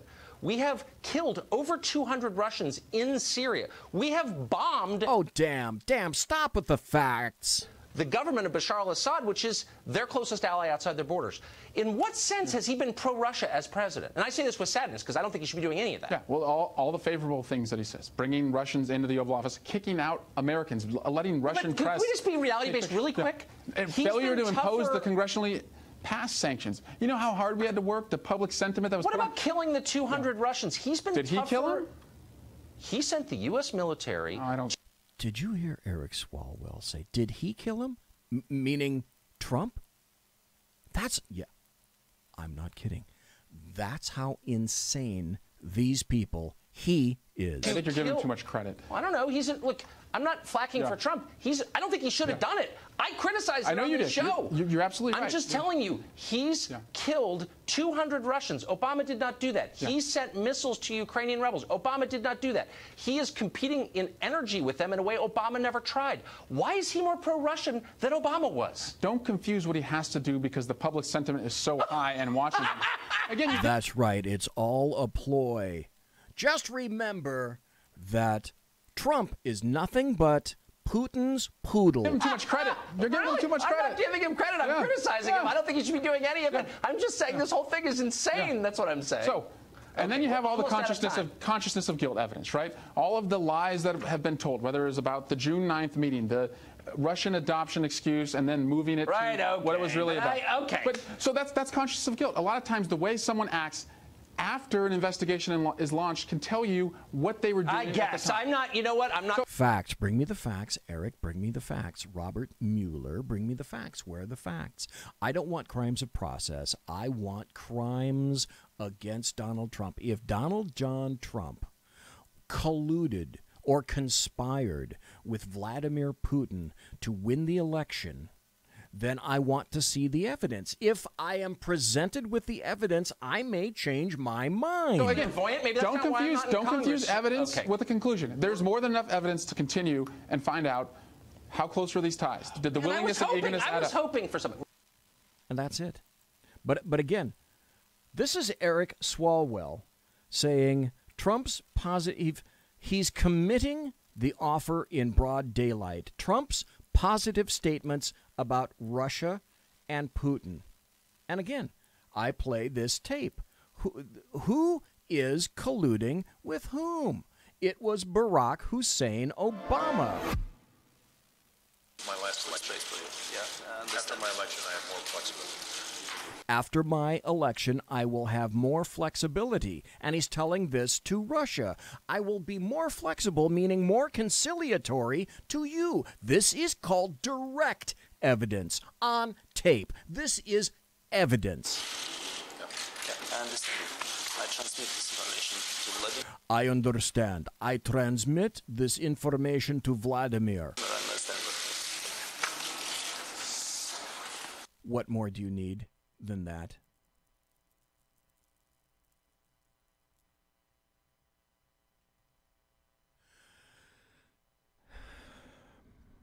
Now, while we're on it, we're going to talk about another one of my favorite guys. I hope I have enough time in the rest of the show to do this.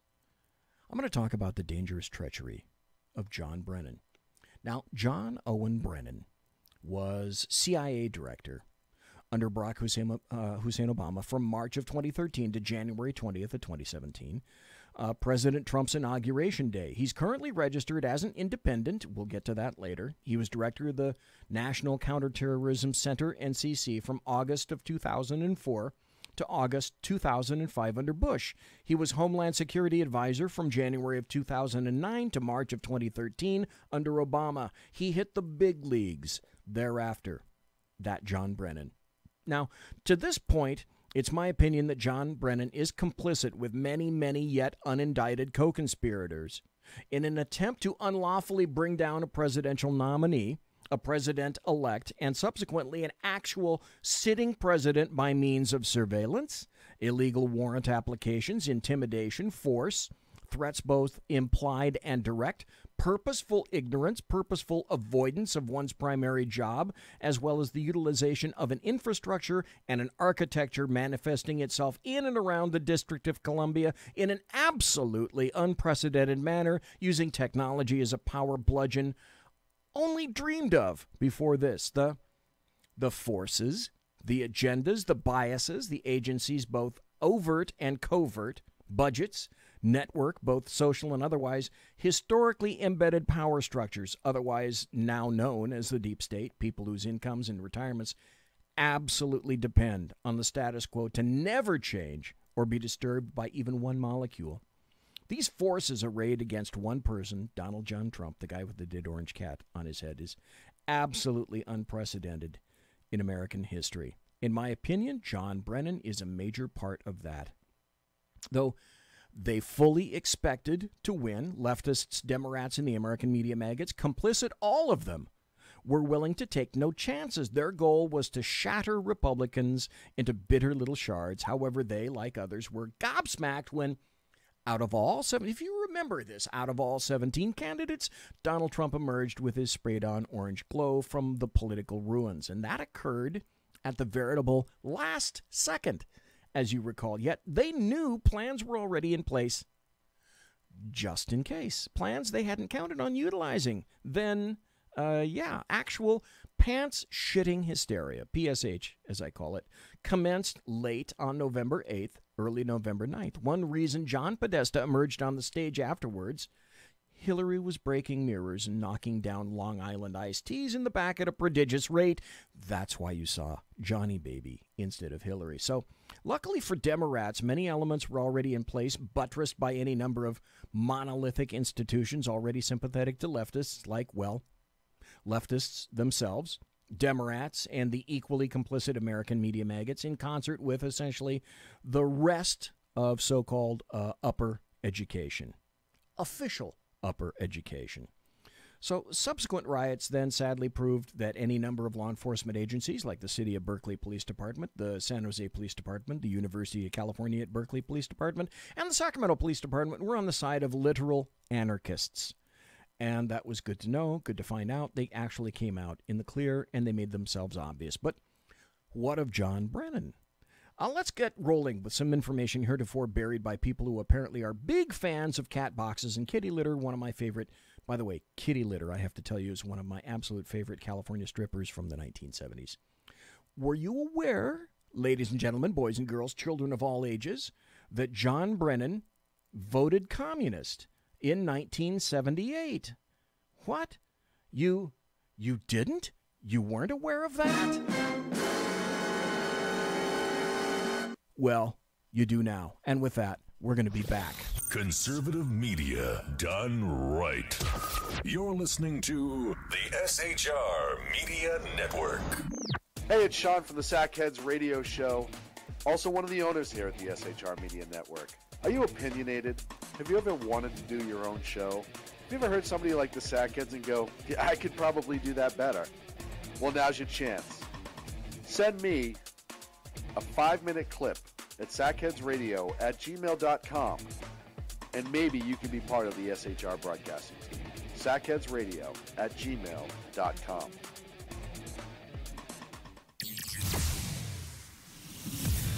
Broadcasting behind enemy lines in occupied California, a mere 2 miles from the state capitol, the bloviating Zeppelin's Berserk Bobcat Saloon radio show can be heard every Tuesday and Thursday night at 8 p.m. Pacific and 11 p.m. Eastern, only on the SHR Media Network. Go to shrmedia.com to listen. You can also watch on the SHR Media Facebook page and the SHR Media YouTube channel. No goldfish were abused in the making of this ad. When dirty politicians, shadow governments, and deceptive Islam blind the world with fake stream media smoke, their only fear is one man with a cane. I'm Dave Milner.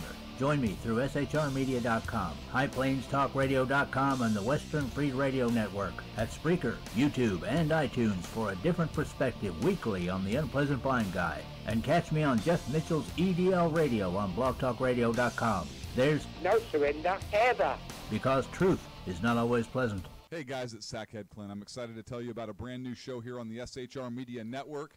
I'm teaming up with the one and only all-powerful, the bloviating Zeppelin, sitting here to my left, bringing to you a fresh new show here on the network. It's Against Tyranny, and we'll be picking up where the Sackheads left off. Excited to be with you, sir. Sackheads Against Tyranny. We're going to chat. We're going to chat Wednesday nights. S-H-A-T. Sackheads Against Tyranny. Wednesday nights, 11 p.m. Oh, it's the same time, right? 11 p.m. Eastern, 8 p.m. Pacific. Same SAC time, same SAC channel. Yep. SHRmedia.com. See what I did there? It's your business diva here, Melanie Collette.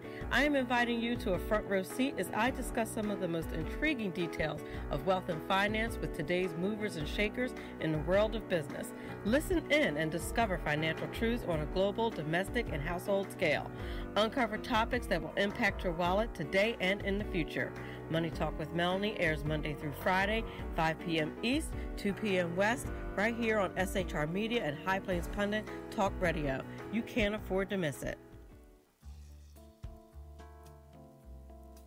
Human by race, Christian by faith, American by nationality, and conservative by choice. Reverend Ralph J. Chittum Sr. is the right guy on SHR Media from 8:05 to 9 p.m. Monday through Friday. And if on the rare occasion I am ever wrong, I will still always be right. The right guy on SHR Media. Hey, this is Michael Wright. And I'm Shannon Wright. Join us for The Right Way with Shannon and Mike, Monday through Thursday from 7 to 9 a.m. right here on SHR Media. Why are they joining us? For fun things like sports, politics. Oh, maybe some news and entertainment? And all kinds of other things. Money and recipes and events, all kinds of stuff. Yeah, so join us Monday through Thursday, 7 to 9 a.m. here on shrmedia.com. Hey, BZ. So the plan's working. He got rid of Sacco. Sean is now stepping away. I never even saw him. And I know, and insidious. Insidious. You know, we talked about this for, for the last 3 years, and finally coming to fruition. You know I'm still in the room, right? It's almost like he's here still. Did you hear that? Yeah, it's kind of. It's amazing. It's kind of at you. It's kind of eerie. Kind of a poltergeist. Like a poltergeisty thing. Yeah, sackheads against tyranny. You're listening to the SHR Media Network. And we're back live and direct from the SHR Media sumptuous and palatial studios, where I'm broadcasting behind enemy lines in occupied California. You're listening to the bloviating Zeppelin on the SHR Media Network. Go to shrmedia.com. You can also watch us live currently on Facebook, SHR Media Facebook, and SHR Media YouTube channel. I was talking about John Brennan, and I left off with, did you, and I need to clarify this, were you aware that John Brennan voted communist in, I said 1978, but that's factually incorrect. It was actually 1976. Barack Obama's CIA chief, John Brennan, told the annual legislative conference of the Congressional Black Caucus on September 15th of 2016 in Washington, D.C., that when he applied in 1980 to join the CIA, he admitted to them that in the 1976 presidential election, when Jimmy Carter was running against Gerald Ford, Brennan had voted instead for the candidate of the U.S. Communist Party, Gus Hall, and that he was then greatly relieved to find that this information didn't cause rejection of his CIA application. Hey, that was under Carter. Imagine that. Carter said, hey, communists, come one, come all, infiltrate our CIA, and they did. This had happened 11 years before the 1991 end of the Cold War, which actually ended only on the Russian side, but not on the U.S. NATO side, where it continues without stop and has accelerated since 2014, now finally being joined by both sides. So, greatly relieved indeed. But, hell, he had leftists on his side. Like I said, Jimmy Carter. Let this begin to settle into your cranial vault for a moment or three, okay? We already know the scruples and ethics of John Brennan are beyond reproach, right? Okay, because on November 29th, 2015, Andrew Emmett of Activist Post bannered Obama accepted $1.3 million in gifts last year from a country who beheads more people than ISIS, and he reported and documented that, although the State Department listed several gifts to CIA Director John Brennan and multiple anonymous agency employees. The donors' names have been redacted because such information could adversely affect United States intelligence sources or methods. Besides receiving a $10,000 Omega men's watch, Brennan was also given a $7,500 decorative rug, and the Saudi king gave President Obama and his family roughly $1.35 million in gifts last year. Okay, so let's go back. Also, again, I should care to remind everybody about John Brennan. Let's go back a bit to 2013. John Brennan was sworn in as CIA director using the Constitution, which lacked the Bill of Rights. And initially you may be saying to yourself, what the fuck difference does that make? According to the White House, John Brennan was sworn in as CIA director on a first draft of the Constitution, including notations from George Washington dating to 1787.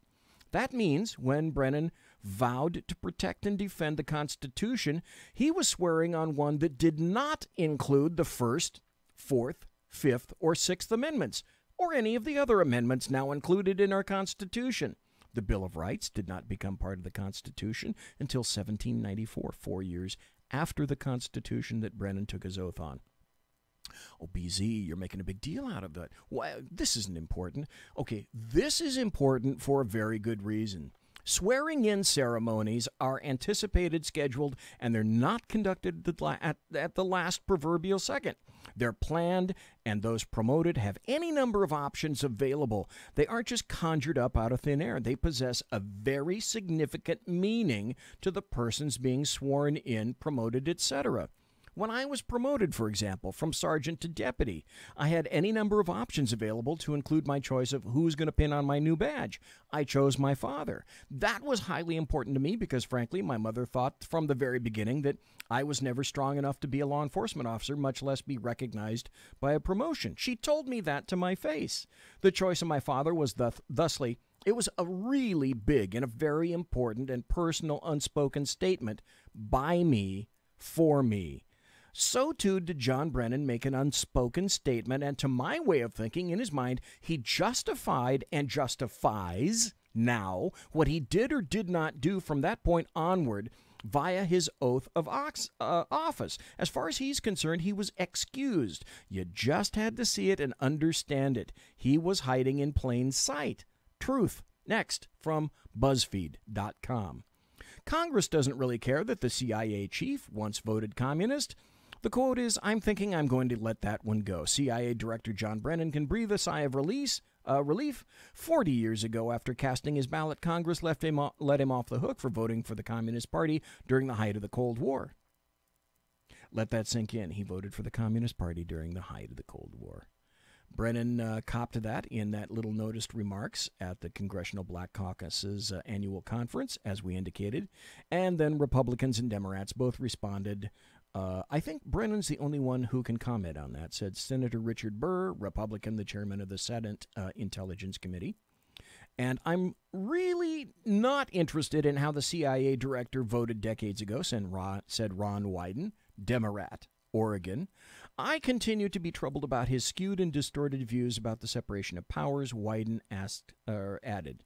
Now, we knew already that Brennan was a leftist hack when he said that America will triumph over you in response to Andrew McCabe being fired. Here's a quote. This is from, because John Brennan, he's on Twitter just like Trump. Here's a quote from John O. Brennan.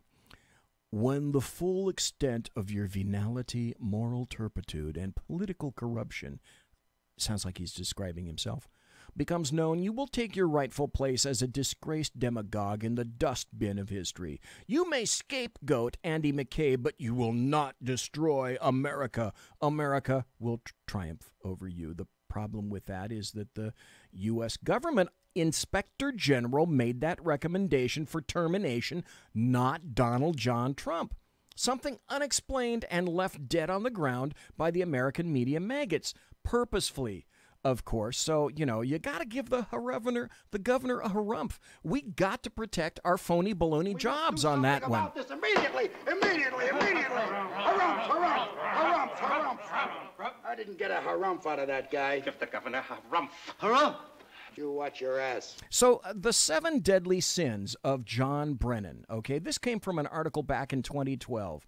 What Obama's high priest of targeted killings doesn't want you to know. Last week, I introduced readers to John Brennan, the U.S. president's closest advisor for intelligence and counterterrorism issues. He wasn't yet CIA director.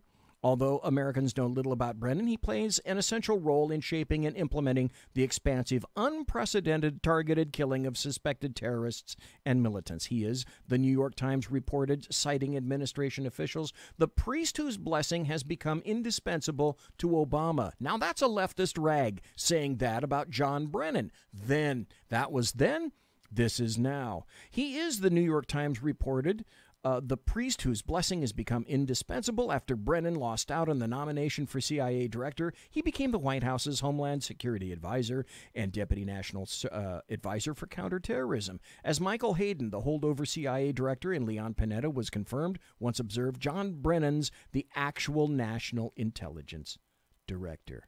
Imagine that. Under Obama, power only exists when there is a vacuum, and it gets filled.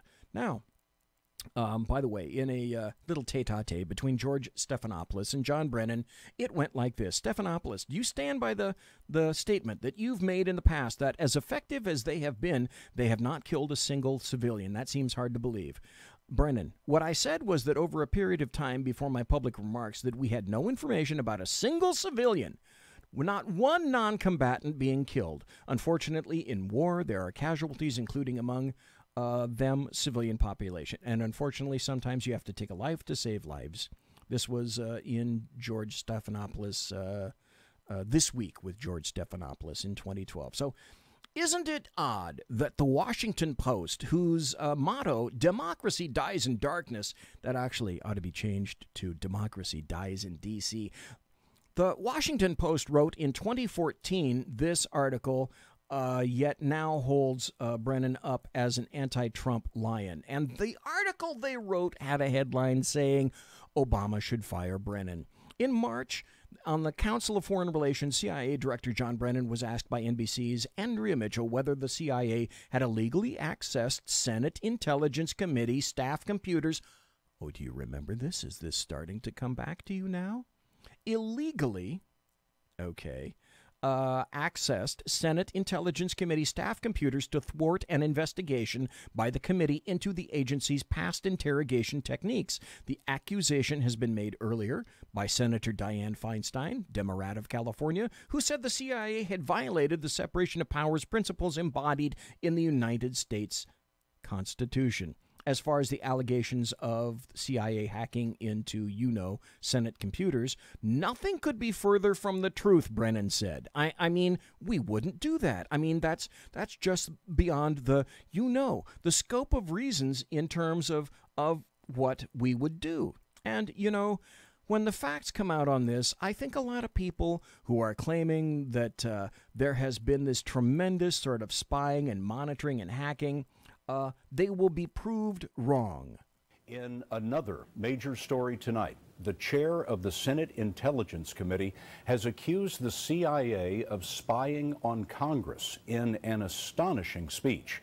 Democrat Dianne Feinstein claimed that in 2010, the agency hacked into the computers of her committee, which oversees the CIA. Wyatt Andrews has our story. From California is recognized. The speech was both a surprise and unprecedented. Dianne Feinstein, the chair of the Senate Intelligence Committee, says the CIA spied on the committee's computers and deleted important documents. She said it happened during an investigation. Okay, so they not only spied, but they removed shit as well. Into the CIA's controversial interrogation techniques, including waterboarding used against suspected terrorists. By snooping on Congress, Feinstein said the CIA crossed the line. I have grave concerns that the CIA's search... Who was the CIA at this time? John Brennan. ...may well have violated the separation of powers principles embodied in the United States Constitution. The director of the CIA, John Brennan, denied that the agency did anything wrong. As far as the allegations of, CIA hacking into, Senate computers, nothing could be further from the truth. I mean, we wouldn't do that. But Director Brennan we wouldn't do that. Himself disclosed in January that the agency had conducted a search of the committee computers. Oh, wait. Here's the issue. For years, the CIA and Intelligence Committee have shared computers at a secret site in Northern Virginia where committee investigators could access classified documents. Last year, the CIA complained that Senate staffers had hacked the system and copied a document considered off-limits. That document, called the Internal Panetta Review because it went straight to former Director Leon Panetta, is said to be highly critical of the CIA's interrogation program. Senator Feinstein denied there was any hacking and said the committee broke none of the rules. The document was made available to the staff at the off-site facility, and it was located using a CIA-provided search tool. This clash now leaves both sides, the Senate and the CIA, accusing each other of possible criminal violations of computer law. Both sides have lodged complaints at the Justice Department, but Scott, in the past, disputes like this have gone all the way to the president. Wyatt Andrews on Capitol Hill for us tonight. Wyatt, thank you very much. And of course, what happened? Did anything happen because of that? Did you see, Dianne Feinstein get clapped into orange because she lied? Did you see John Brennan get clapped into orange because he lied as well? No, of course, you didn't see any of that. By anyone's measure, this would mean John Brennan lied baldly and nakedly in front of leftists, Democrats, and the American media maggots as he was working against Democrats. Yet he is now somehow, oddly, weirdly lionized by Democrats. How does one reconcile these conflicts? Wait. I know, because Donald John Trump, the 45th president of the United States of America, is instead sitting where Hillary Rodham Clinton should rightly be sitting. So John Brennan was called upon to resign, and of course he did. Central Intelligence Agency Director John Brennan is facing calls to resign after admitting CIA officials spied on a Senate panel probing the agency's torture and rendition program. The allegation surfaced in March when members of the Senate Intelligence Committee openly accused CIA officials of illegally monitoring their staffers' computers. At the time, John Brennan denied the spying allegations and said those who make them will be proved wrong. Right. The allegations of CIA hacking into Senate computers, nothing could be further from the truth. Right. I mean, we wouldn't do that. No, we wouldn't mean, do that's just beyond the scope of reason in terms of what we would do. When the facts come out on this, I think a lot of people who are claiming that there has been this tremendous sort of spying and monitoring and hacking will be proved wrong. Well, CIA Director John Brennan... Well, wait a minute. Where there's smoke, there's fire. That applies to Donald Trump. Why didn't that apply to John Brennan? Hacking. Reversed his stance this week after an internal CIA inquiry found the spying... Wait. Now, Johnny is reversing what he said before, and that's immured on, I just played it for you twice. Now he's admitting he lied. He's a naked, bald liar. Indeed took place with the involvement of 10 agency employees. Brennan apologized to lawmakers in a briefing earlier this week. The CIA is also... So that's why he's not wearing orange. God, if only I knew. All you had to do was say you're sorry. Retracted counter-allegations that Senate staffers illegally removed classified information from a top-secret facility. The White House is standing by Brennan, citing President Obama's, quote, great confidence in his leadership.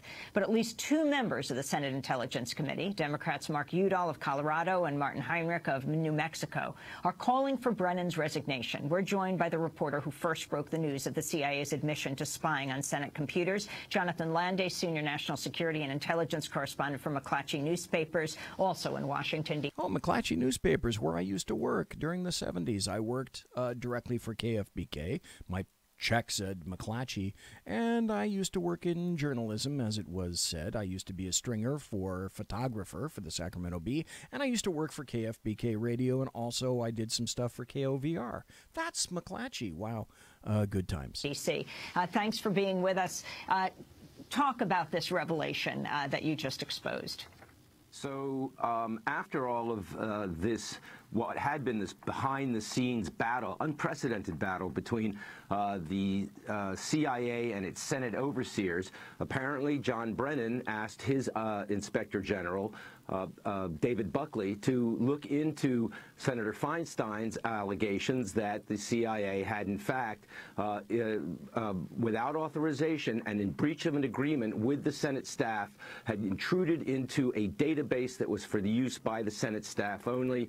Apparently, David Buckley came back with his findings that a number of CIA IT specialists, 3 IT specialists, 5 CIA officers, and I believe it was 2 attorneys, had in fact either without permission breached the Senate committee's database or caused it to be breached. We also find out that the complaint that the CIA referred to the Justice Department containing allegations that the Senate staff had, without permission, without authorization, removed top-secret classified documents from the secret CIA facility in which they were doing their work, was apparently made with incorrect information, that it was incorrect information. Imagine that. Now, anyone beginning to identify what I would call a trend or a pattern And on here. the same day that we have this guilty plea, new questions raised about John Brennan's role in this whole thing. On May 23rd of last year, long after the election. Now we're moving up to the dossier. Now we're moving up to 2016. Let's let her rip, Martha McCallum. He claimed that he didn't know who had paid for the dossier, who asked for it. Watch. Director Brennan, do you know who commissioned the Steele dossier? I don't. Do you know if the Bureau ever relied on the Steele dossier as part of any court filings, applications, petitions, pleadings? I have no awareness. Lie. No awareness. Here now, Fred Fleitz, former CIA analyst and current senior vice president at the Center for Security Policy. Fred, good to see you this evening. Good to be here.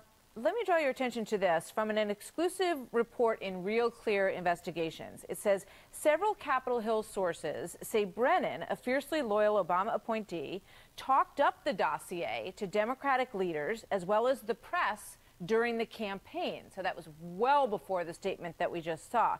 They also said that he fed allegations about Trump-Russia contacts directly to the FBI while pressuring the Bureau to conduct an investigation of several Trump campaign figures starting in the summer of 2016.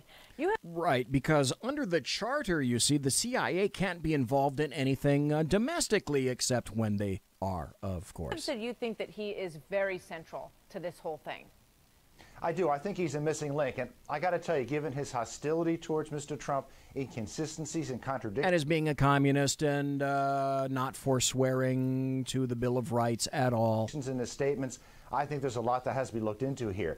He said he did not see the Steele dossier until late 2016, but learned snippets about it in mid-2016 while he was promoting the story. He also said that the dossier did not affect CIA analysis in 2016 or major intelligence community analysis in early 2017, but the dossier was the principal piece of information used for the FISA warrant application to spy on Carter Page in October 2016. So, Martha, this means that the Listen to this, the timeline. CIA, according to Brennan, either didn't know about or didn't have the dossier, which is impossible to believe, or the CIA thought the dossier wasn't reliable. There's a lot that has to be looked into here. Yeah, and it's also interesting to note, Paul Sperry, investigative journalist, wrote about this today. He said the dossier makes the same claims and has sort of the same language in it as the Obama ICA, their intelligence community assessment.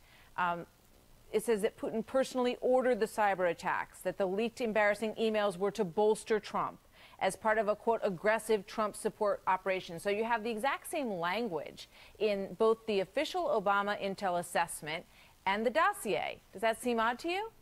Well, in terms of full disclosure, I was interviewed by Mr. Sperry for this article. This intelligence community assessment that came out in early January 2017 was very, very strange. It was only very strange. How would that be, sir? Only written by 3 intelligence agencies. It wasn't vetted with the majority of agencies, including the Defense Intelligence Agency and Homeland Security. And it was written by a small group of hand-picked analysts. Now, a committee source, a source for the House Intelligence Committee told me... Hand-picked? No, say not so. Are you implicating that hand-picked, like perhaps the attorneys, all Democrats who are working with Robert Mueller, like that? They're looking at every word of this ICA, and they're trying to find out how were these hand-picked analysts picked. Because as a former CIA analyst, I can tell you that's not the way it's done. So in that vein, why were we told by James Clapper and others that 17, the idea was that everyone across the board in the intel community... Do you remember this? Do you remember this lie? Everybody agreed. Everybody agreed. 17 agencies all agreed that there was obvious meddling by the Russians in our election. If you parse exactly what he said, he admitted it was written by the hand-picked analysts. That actually came from Clapper, and he named the agencies they came from. He's tried to say it reflects the views of the entire community, but I've discussed this on Fox before. If you look at the cover page of this assessment, it lacks a key caveat that this is an intelligence community coordinated product. You can look at other ones on the web, and that caveat is there. This one doesn't say that because it was only written and cleared by 3 agencies. Stop! Not 17. 3 agencies. Lie, Clapper. Lie, Brennan. One of which was CIA under Brennan's leadership. We know that Devin Nunes has put a letter out to Brennan and Clapper asking them to answer questions about their understanding about the dossier and whether or not it was relied upon for the intelligence community assessment, which is a large, document that should be compiled by so many of our agencies, as you say, and it turns out that it was just done by a handful of people. So there's just done by a handful of people. There's so much more yet to tell. So much, incredibly much more. I'm going to be back next Thursday. I'm also going to be back tomorrow night, and that will be with, I hope now, Sackhead's Clint isn't going to be here tomorrow night. I'd forgotten about that. He says he's going to call in, so I suppose we'll just have to wait and see if, in fact, Sackheads Clint calls in. Monsieur has unlocked!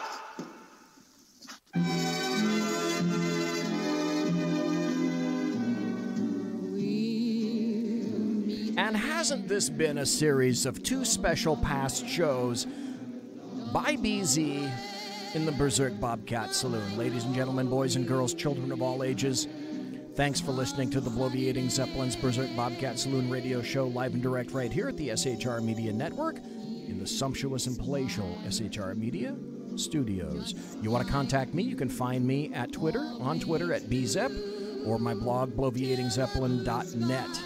Promotional consideration by Lockheed Martin Skunkworks and the Boeing Company. If it ain't Boeing, I ain't going. And also by Pratt & Whitney Engines, Thrust You Can Trust. And also by the Allahu Snack Bar, a little bit of Mohammed in every bite. Thanks to my personal KC-135 Kettle One refueling team, with whom I will be consorting in less than an hour because I so fucking want it. And thank you so kindly for listening live. Thanks to Dan Butcher for putting up with this bullshit with the phones. Thank you for being involved in the chat room. God bless, take care. Tomorrow night, Sackheads Against Tyranny.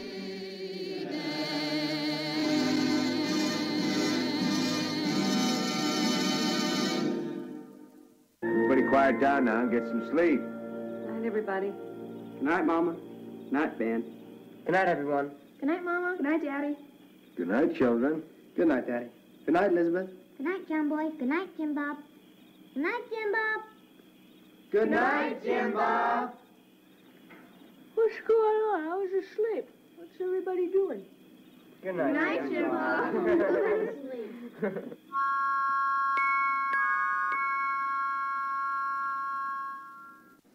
Good night, and good luck.